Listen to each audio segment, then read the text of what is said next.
तो मालीग्राम के केस का ये आज दूसरी पार्ट में जो मैं जा रहा हूँ।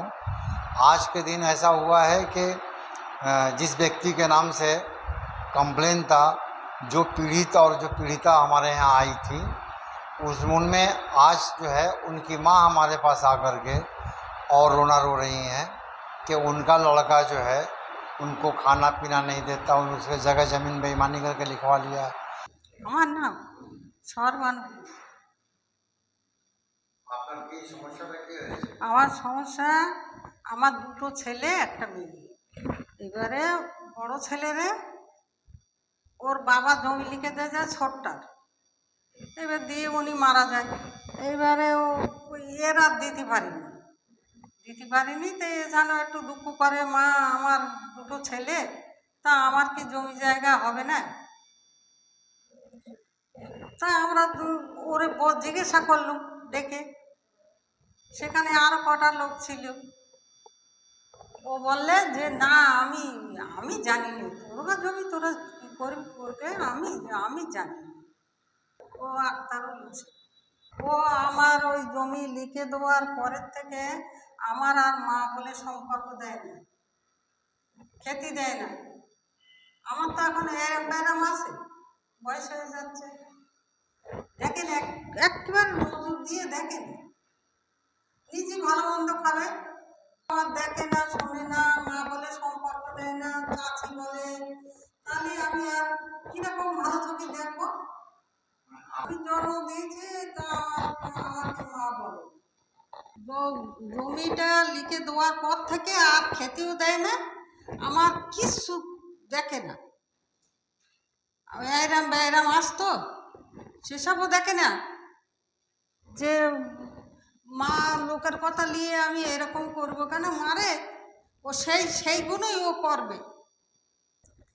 আমি তো তাকে বড় করেছি, খাওয়া পড়া সব দিয়েছি, বড় হয়েছে, কিন্তু এখন আর আমার ছেলে নেই।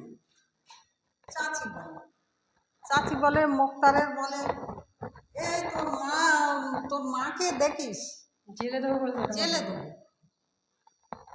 আমি বলি হ্যাঁ আমার জেলে দিস, জেলে যাবোটা কি? ও সেই রকম মুখ নাড়ে, আমার পচানোর জন্যই বলে ও থালা মাঝে না, ও মালা খাবি, তা মাকে তো দিয়ে খাতে হয়, সেসব না। কতবার মারধর করেছে, খুব কষ্ট লাগে আমার। এদিনই রোজার সময় ইচ্ছাপুরি গিয়েছে আমাদের বাজারে, ধরে ঠেঙ্গেছে আর বাজে বাজে কথা সব বলেছে। আমি শুনে মাথাটা গরম হয়ে গেছে, আমি বাড়ি বিশাল বকবক করেছি।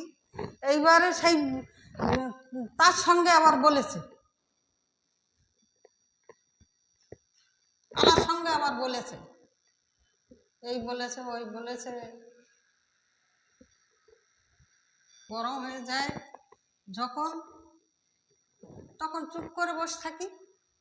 ছেলেটা থানায় দিলে একবার, সে ওরম মনে খুব কষ্ট, কানবো, তাও লোকের সাথে বলবে বাবা কিনতে দেখো মুক্তারের মা কাঁদছে দেখো। অনেকবার মেরেছে, একবার চাবালতি মেরেছে, পিটু মেরেছে, কত জায়গায় মেরেছে, যেখানে পেরেছে ওরা সেখানে মেরেছে। ওই হাসান আলা ঘর প্রথমেই দিলে ভাগ করে, দুই ভাই বাস করবে, এইবারে আর দেবে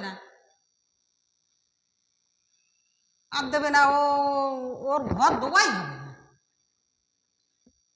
ঘরও পাবে না। কেন পাবে না?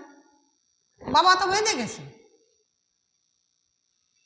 বাবা জমি জায়গা এদিক ওদিক করে দিয়েছে, সেইবারে দুই ভাই সে টাকাটা শোধ করেছে, অনেক টাকা শোধ করেছে।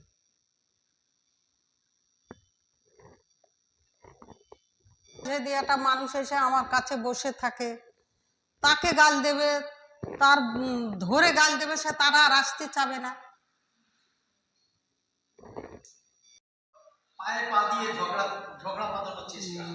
আমি সেদিন গাড়ি রেখেছি, ওই বারবার কয়েকবারই সেই পাথর সিমেন্ট এটা দিয়ে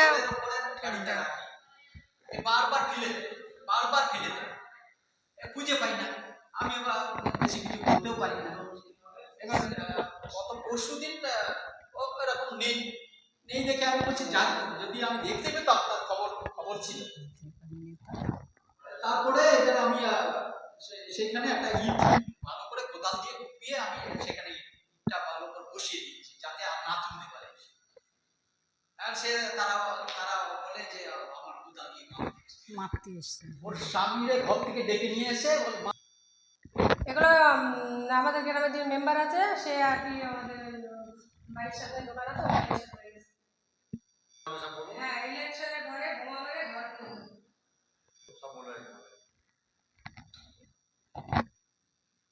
ওটা তো ওরা ওখান থেকে বলেছিল।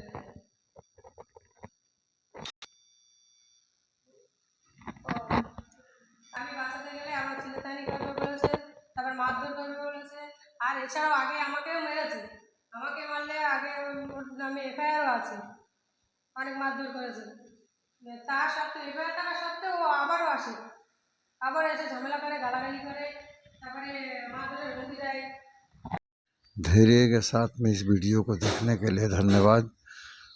तीसरा पार्ट लेकर मैं बहुत जल्द आपके सामने आ रहा हूँ, जिसमें और भी कुछ डिटेल्स रहेगा। इस तब तक के लिए धन्यवाद।